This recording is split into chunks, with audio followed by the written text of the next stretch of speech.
Hush, little baby, don't say a word. And never mind that noise you heard.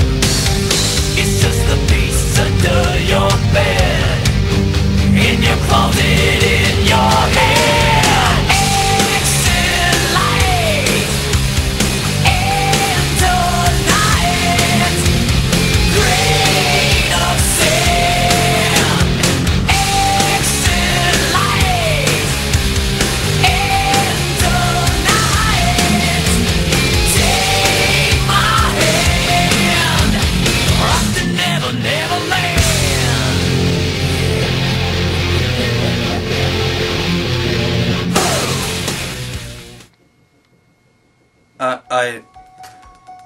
I ain't even gonna beat around the bush.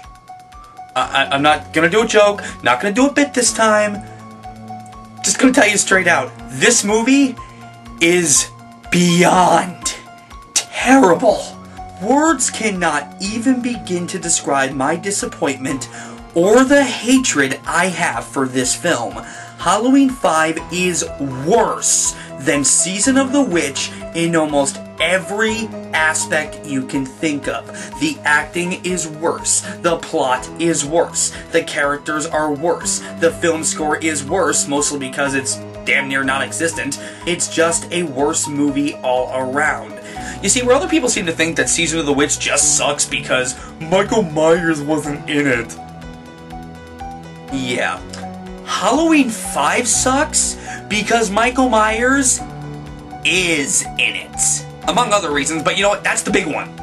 I've said it before, I will say it again. Halloween 4 had the perfect ending. Michael died, the evil was passed on to Jamie. There was no reason on this fucking earth not to run with that and make Jamie the new killer. Instead, no, they just bring Michael back. That is the single dumbest thing this original series has ever done. And I mean that. The fact is that they got a writer-director this time who just didn't give a shit. Dominic and Gerard did not give a shit about the established plotline. He didn't give a shit about this series. He just wanted to make a movie with Michael Myers to get people into the seats. That was it.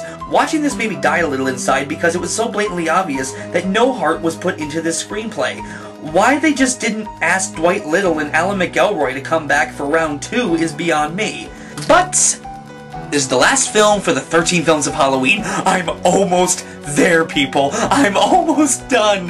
My sanity can regain itself. So let's just get through this movie with as little pain as fucking possible.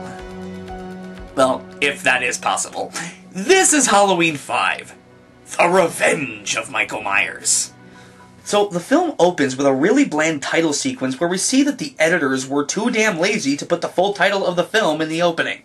Wow, I guess they're just alluding to the rest of the cheap cop-outs that await us. And I must say, quite a step down from the last film's awesome intro. See, already I got a big problem with this movie. No thought was put into this intro at all. It's literally flashes, going back and forth at random between the credits of the film and a knife carving its way into a pumpkin. The other film's intros worked because they were incredibly eerie. Even Season of the Witch, to its credit, had an interesting intro of a pumpkin coming to light on a computer that alluded to things we would see later. This is just phoned in. There's nothing creepy, scary, or eerie about it. It's just an excuse for the filmmakers not to think of anything good to open with. I know it seems that I'm ranting at this point, but what I'm trying to get across is that we aren't even out of the credits yet, and already I'm bored. Let's move on. The pumpkin that was evidently being carved in the opening fades into the end of the last movie, where Michael was taken out by the cops.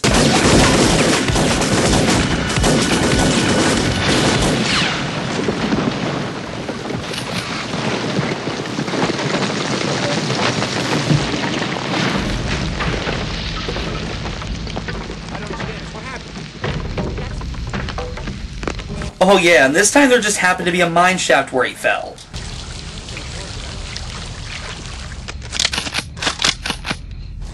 Do it! Stand back! Oh, and they threw dynamite down there this time. But of course, because no one cared about the plot, Michael survives and floats down the river.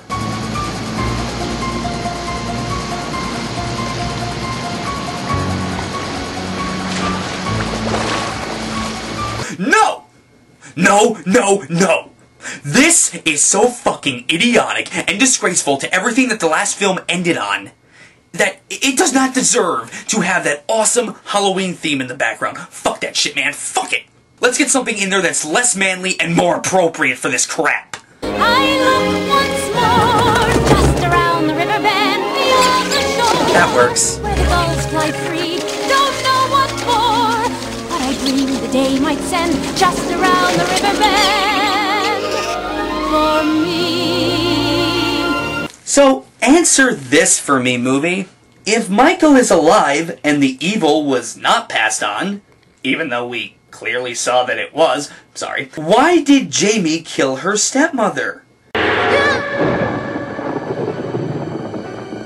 on, Jamie. Your bath is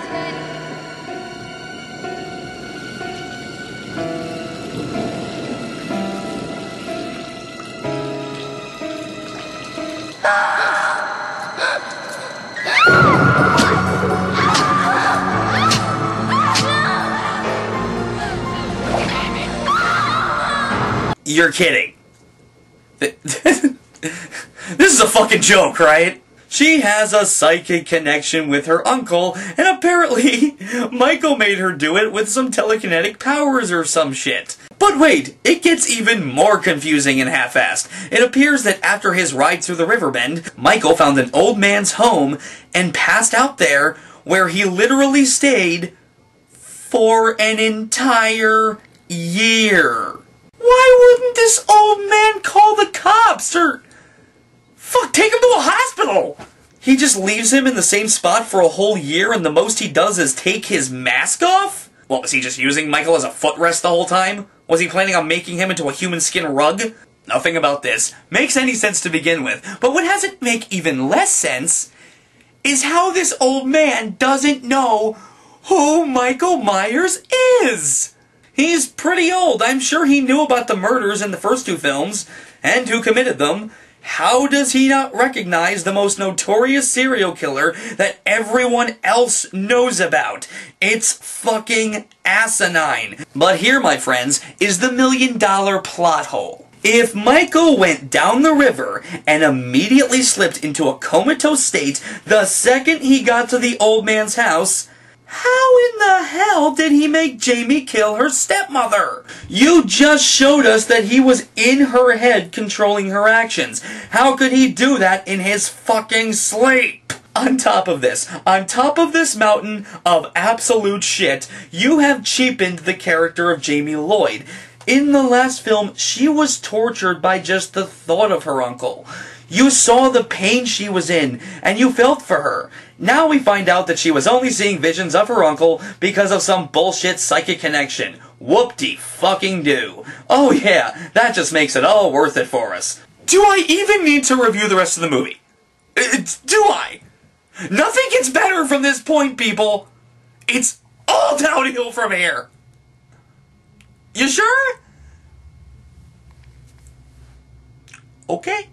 So, Michael wakes up after his year-long catnap and kills the old man who so graciously left him on his floor. Wow, that is clearly not the mask from the last film, but considering how much else they changed, I'm surprised they kept the mask at all. Anyway, Michael's awakening causes Jamie, who is now a mute living in a children's mental hospital, to have trouble breathing. Okay, I understand her being in the mental hospital, and I understand her whole mental state, but how would she have trouble breathing? Oh, maybe it's because Michael strangled the old man, and she can feel the bastard's pain. And in that case, then fuck this movie, because this whole feeling the pain crap is never brought up again once. Michael will slaughter countless more people in this film, and all Jamie will do is predict who is going to die next. I'm not kidding either. They pretty much turned Jamie Lloyd into John Smith from the fucking Dead Zone. No! No! What are you doing? Leave her! This girl is dying. I have to open her trachea, for God's sake. She will stabilize. She's dying! No.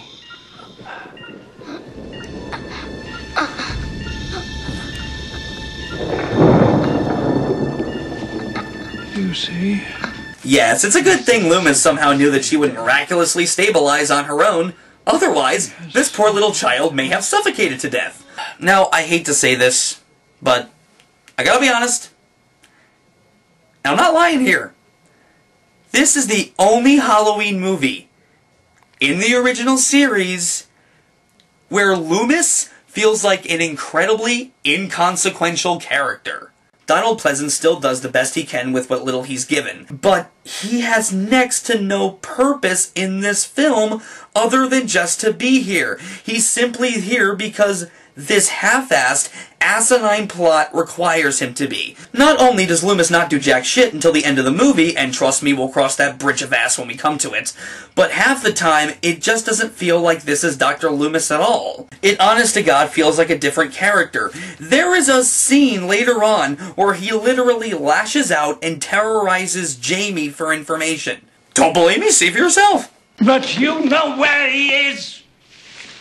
Why? Why are you protecting him?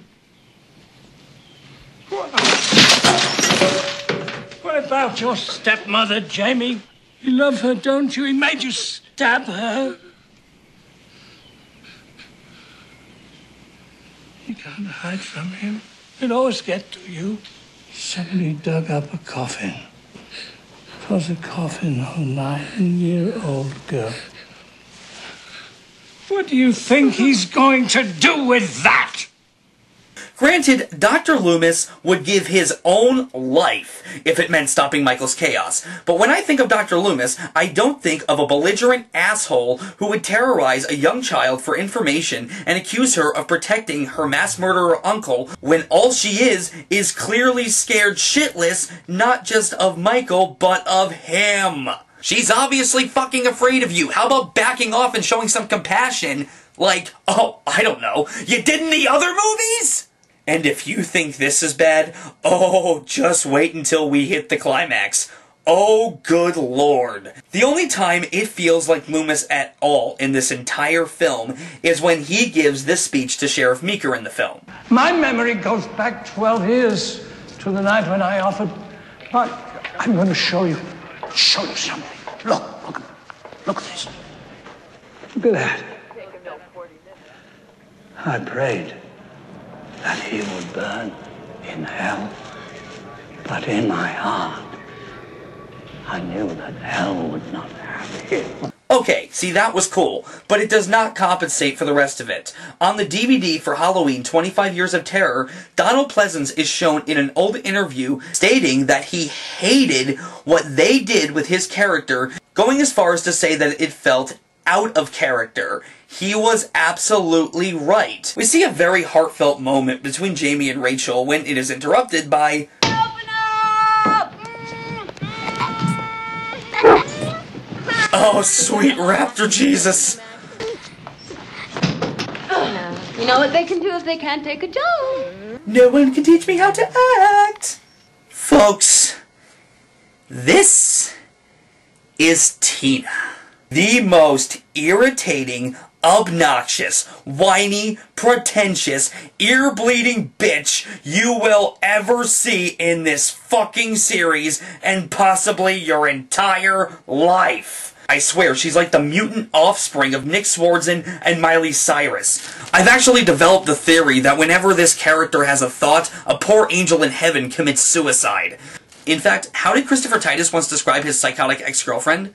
You are an estrogen Molotov cocktail! Yeah, that's this character. That's this fucking character! So as Tino makes you want to cut your ears off, a rock is thrown through Jamie's window, with a note that says the evil child must die. What I want to know is this: if Jamie killed her mother, why would Rachel visit Jamie and still treat her like a sister? How could they? When are they going to realize that she is not him, she's just a child? They know that Michael Myers is her uncle, and that she attacked her stepmother. That's why they fear her. Oh, okay, I get it. She only attacked her stepmother. She didn't kill her, she just attacked her. Yeah, I get it. Oh, blow me! In the last film, we heard that woman scream once, immediately followed by her silence, and Jamie covered head to toe in her blood. Jamie fucking killed her. Listen, Gerard, you're an idiot. You cannot change anything you want and invalidate everything established by the last film just to make your own shitty plot work. But on the other hand, what else can I expect from the guy who gave us The Omen 4? The answer is, not much. So Rachel goes home for a shower when Jamie seems to have another freakout back at the hospital, fearing that her and their dog Max will be Michael's next victims. Loomis calls Rachel, who notices the back door is open but is too stupid to notice the sounds of Michael's heavy breathing right behind her. I mean, she walks past him twice and doesn't even notice. Jesus Christ, first Brady, now this? Is this bitch blind? Well, at least she's smart enough to get out of the house and call the cops. Which brings me to this. Trying to find that out. All clear. Nothing above, nothing below. Yeah, let's get some more obvious music behind these morons. I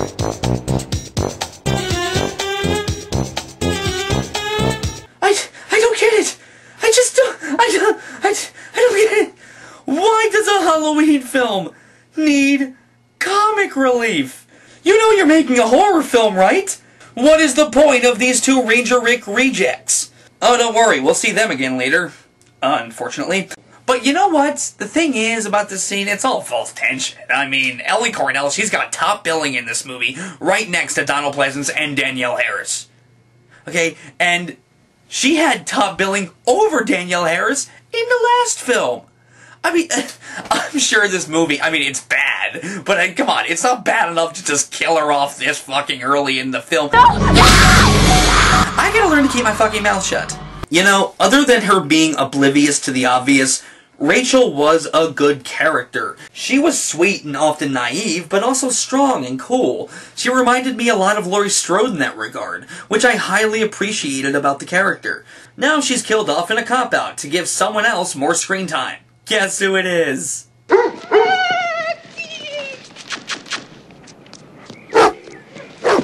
out, Max. I'll get you water in a second. Yes, Rachel has officially been replaced with Tina. Fuck my life. I'm not even gonna comment on how much I hate this character. She's universally hated. Just listen to what the Arrow from ArrowInTheHead.com had to say about her. Tina, the character of Tina. In all of my experience with horror films, the character of Tina has been the only character where I wanted to choke her a lot. I sympathize.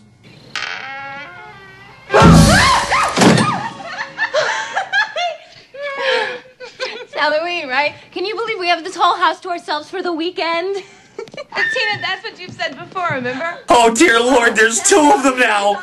It's a conspiracy! Tina, I thought Rachel was sticking around. Yes, both of these obvious retards will be our main heroines for the remainder of the film. Be very afraid. And if you're not, you will be. You will be. So we then cut to Loomis, who pulls probably the biggest cheap shot to get the sheriff into action. About the National Guard. How many people did he kill last year? Have you forgotten? Your own daughter? I don't... No, of course you don't forget! What a dick! Why would he even bring that up? That was just fucked up. And it just doesn't match up with the way Loomis was in the previous films. Remember how sad he looked for Brackett when he had to identify his daughter's body? Damn you. Sorry. What have you done? I haven't done anything. You let him out! I didn't let him out. I gave orders for him to be restrained. Or the regard he had for human life in Halloween 4? If you want another victim, take me. But leave those people in peace. Yeah, apparently now he's gotten to the point where he can just say, fuck it, and bring up Meeker's murdered daughter solely to piss him off. Why would anyone make Loomis say or do half the shit he says or does in this movie? My god, fuck you! So anyway, Loomis, and I'm calling him that solely out of respect for Donald Pleasance at this point, heads to the Myers house to see if Michael is there.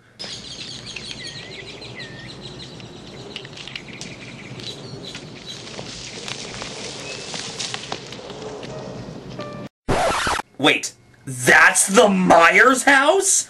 What the hell happened? Good God. It's like they're purposely going out of their way to piss us off. I mean, does this in any way look like this? This looks like something Charles Manson would use for a summer home. Have you come home, Michael? I know what you want from her.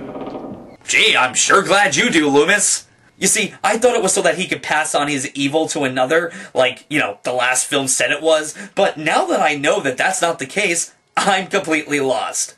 Care to shed some light on what you're talking about there, Loomis? No? Nothing? We'll just ignore that elephant in the room for now, so we can cut to Tina being annoying. Don't you like the mouse just a little bit more? Tina being annoying. Maybe you don't even need to wear a mask, baby. Tina still being annoying.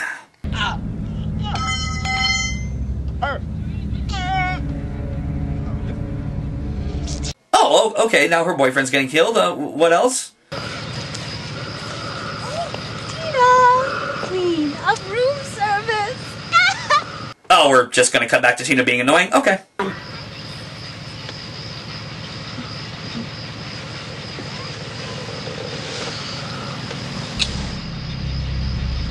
It feels creepy. That's it. That's it. Michael cannot come back from that. Any of the dignity that this character once held just flew out the fucking window with that. And it's all downhill from here. We then cut to what is a surprisingly cute scene between Jamie and another patient, Billy, who has given her flowers and a bracelet for Halloween. These are for you. Ooh, aren't they beautiful? Huh? We'll have to put them in water.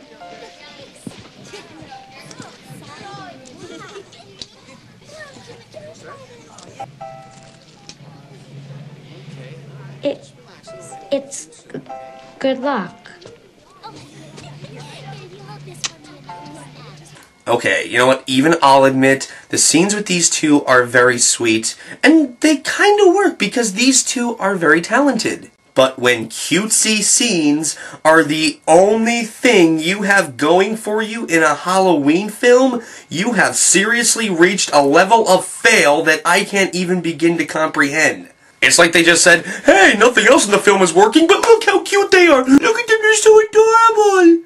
The sad thing is, at this point, I would have much rather just seen a movie about this romance that Halloween 5 treats like a cliff note. It'd be more interesting than watching the other irritating fucktards for 90 minutes. When Danielle Harris and this kid are on screen together, they are good.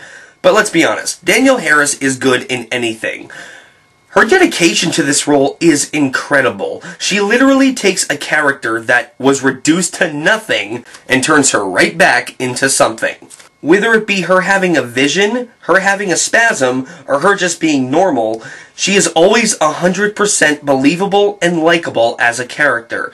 It's such a shame that even though this actress has top billing, they would end up pushing her aside through most of the film to focus more on Tina and her dumbass friends. So if there's one thing I can say that I love in this film, it is Danielle Harris as Jamie Lloyd. I love you, Danielle. We all do.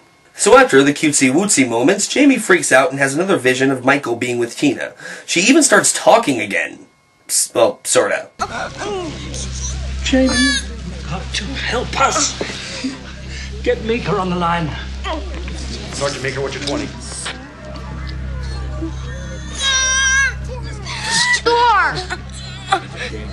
Store. Yeah, wasn't that whole being a mute thing just pointless? Short but pointless. So the cops pick up Tina as Michael drives away. Yeah, he was right in front of these dipshit cops and... you know what, screw it, let's just move on. Tina goes to Jamie at the hospital and tries to talk to her. Oh goody, let's see what insight this incredibly moronic dumb shit can bring to the table for this little girl. I'm sure we're in for a treat. Feel like connected, like your heart is made of neon, and when you find them, you have to be with them. But he was with you. Who? The boogeyman. Oh, yeah, that's one way of describing him. Tina, no! Honey, I will come back later tonight and I will sleep with you right here. Tina! I'll be back. I love you. Tina! So this little girl who is freaking out, just trying to save you from her psychopathic uncle, is less important to you than you going out with your friends and partying like a jackass. Have I mentioned that I hate you? Okay, fuck it. All bets are off. This is the final straw. What the fuck is wrong with this character? It was bad enough when she was just annoying and completely unlikable. But now we find out she's an entirely heartless bitch? Fuck you, Tina. You are scum! This little girl is going nuts. The only thing she wants is to keep you safe and with her, but you'd rather go be a useless bimbo on a dance floor. Do not ignore me, Tina. I demand an explanation for this bullshit character. This character in particular, I think, is different than other characters in horror movies, and just her sense of fun and values and like craziness. I would say it's a good catch for a role. She's just like loves to be the center of attention and loves to like have people watch her. No, you see, that is what Linda was. That is what Annie was. And to an extent, that's even what Rachel was. You are just the most unlikable bitch I have come across in this original series of films. You are an estrogen Molotov cocktail! Yeah, what he said. So after we see Tina being as selfish as possible, she has the nerve, she has the audacity to bitch out Dr. Loomis. Please. Stay away, okay? You know, you're really creepy filling that little girl with all that boogeyman crap. I believe that you're in danger. Jamie believes it too. Jamie's a 9-year-old girl. Be sensible. I'm never sensible if I can help it. Really, we hadn't noticed. Oh god, it's these morons again. On whose orders? She hasn't done anything wrong. I disagree. So being the only person at this point who doesn't want Tina to die, Jamie manages to escape the facility with Billy's aid to find her. A couple 12-year-olds got past security at a children's mental ward? How incompetent are these assholes? We are then treated to... I'm not kidding. 4 fucking fake-outs in a row, which take up over 15 minutes of the fucking runtime. She's a virgin. Got her phone number?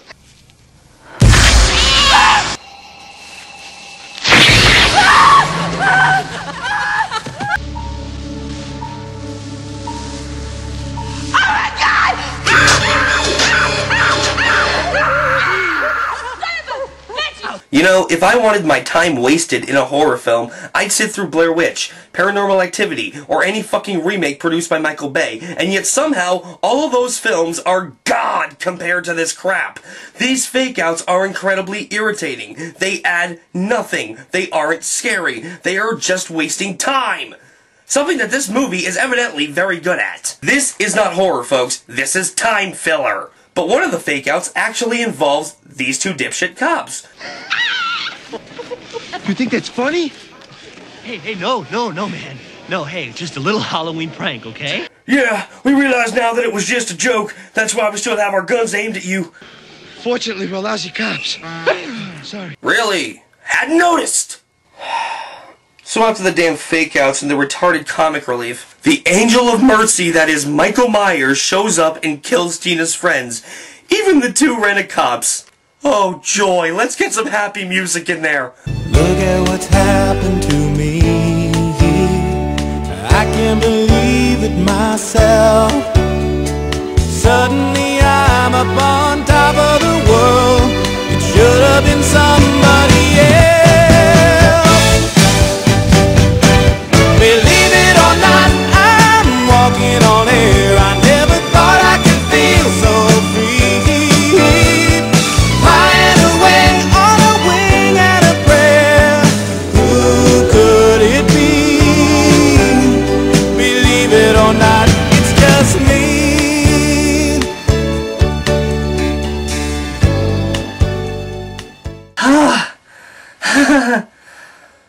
Only one moron remains.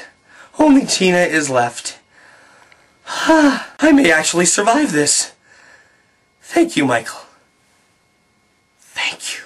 So as Tina runs away screaming like a jackass, Michael manages to find Jamie and Billy and chase them down in a car. It's as stupid as it sounds.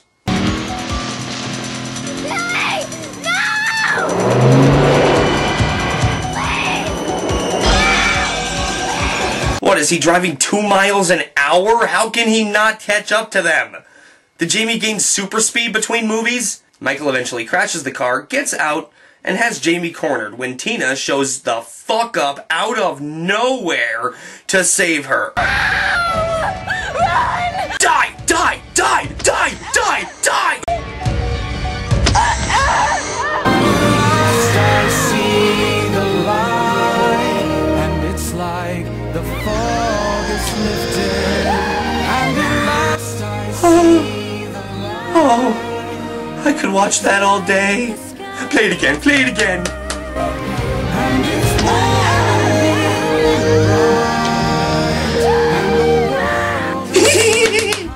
So in a strange turn of events, Loomis gets Meeker involved. Somehow. They find Jamie. Somehow. And Michael straight up disappears. Somehow. But don't worry, at least we get confirmation that Tina is truly dead.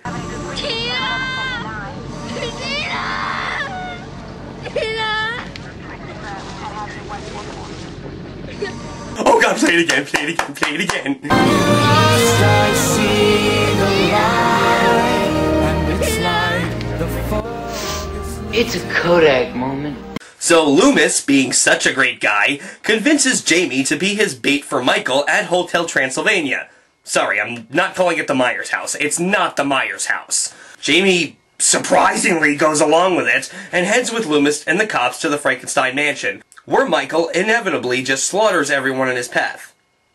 What a shock.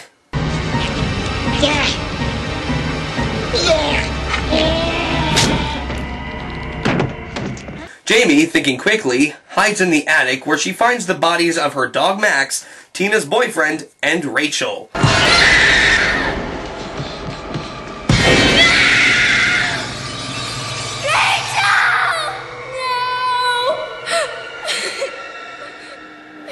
Yeah, I'm a bit curious as to how he got all the bodies halfway across town in the daytime without being seen, but okay. I'm sorry, folks, I'm just having trouble finding a joke for this one. Fuck it, we're using that clip from Ed Wood. Nobody will ever notice that. Filmmaking is not about the tiny details, it's about the big picture. Michael finds Jamie hiding in a casket, of all things, and before he can stab her, we get... well, just watch. Uncle? Boogeyman?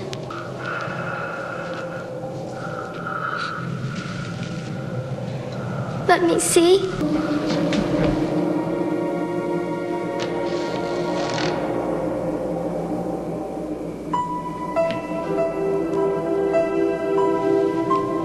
You're just like me.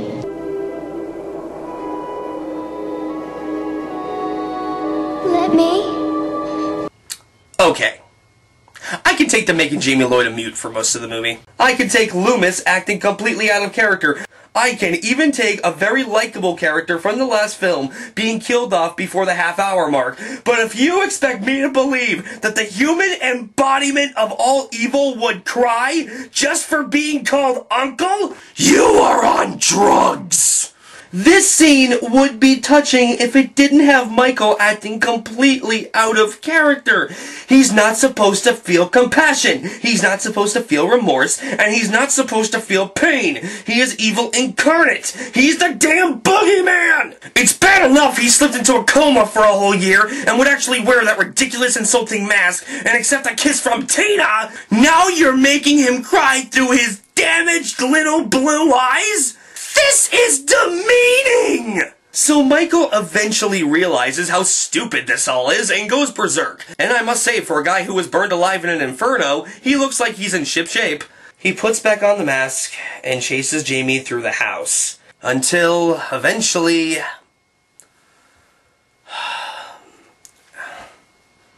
just play it! Ah! Here she is! He's gone! No! What the fuck, man? What has this screenplay done to Loomis? Loomis has now gone from a great man who would sacrifice his own life for anyone to a raging madman who holds a child hostage to lure in a killer. Dude, just let Jamie run out of the house and get away. You clearly said in the last film that you would die to keep these people out of harm's way. You have a trap set for Michael downstairs. Michael wants to kill you too. Use yourself as bait, you moron. At this point, nothing's forgivable. Nothing is apparently sacred anymore. I mean, they have butt-fucked this once incredibly selfless character to the max. No. The elephant dick's up there. It's not coming out. So, after terrorizing Jamie again, Loomis springs Michael's trap and shoots him down, subduing him for the police to take him into custody.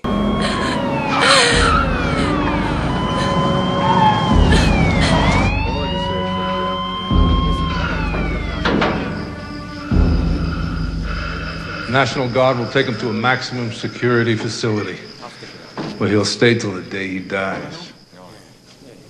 Never die. You know, she's right. He gets his head cut off 2 films from now and still comes back for more. Then, a mysterious man in black who we only saw in 2 short-lived clips earlier comes into the police station, kills everybody, and springs Michael from the joint, prompting Jamie to walk in after the fact with this reaction.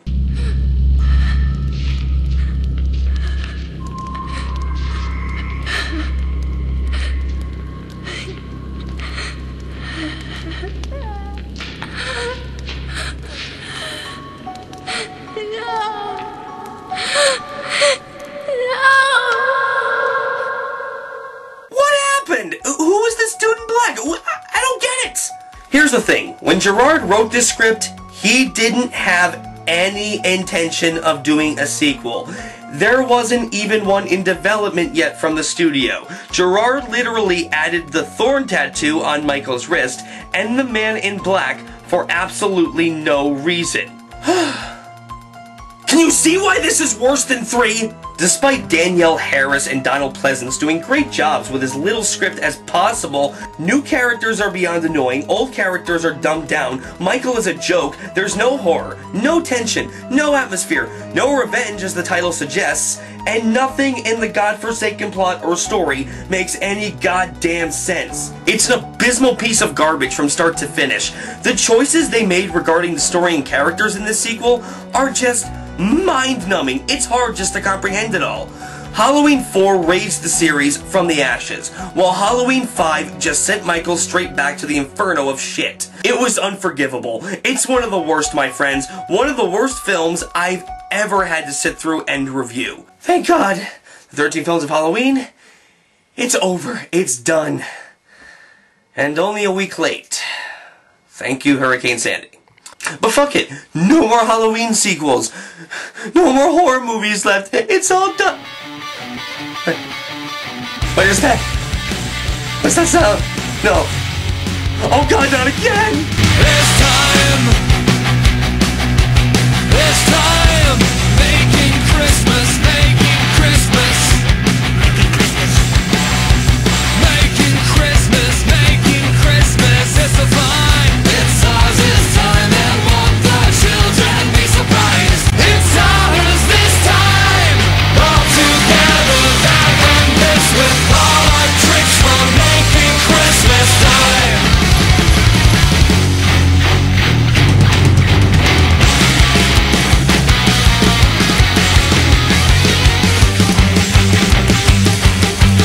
This movie is garbage! Offensive! Mind-insulting! The lowest of the fucking low! You know what?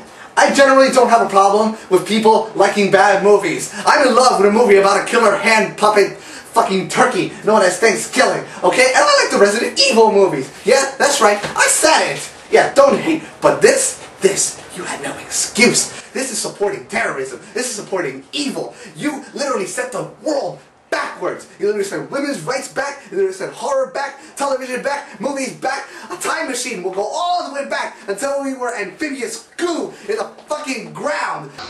I guess I don't like it. Guess not.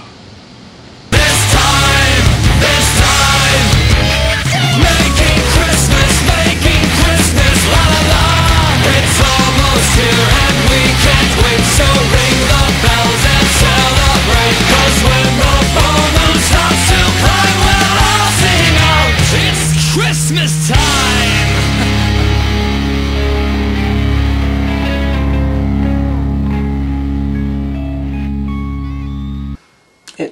It's just not fair. Look at what's happened to me. I can't believe it myself. Suddenly I'm up on top of the world. It should have been somebody else.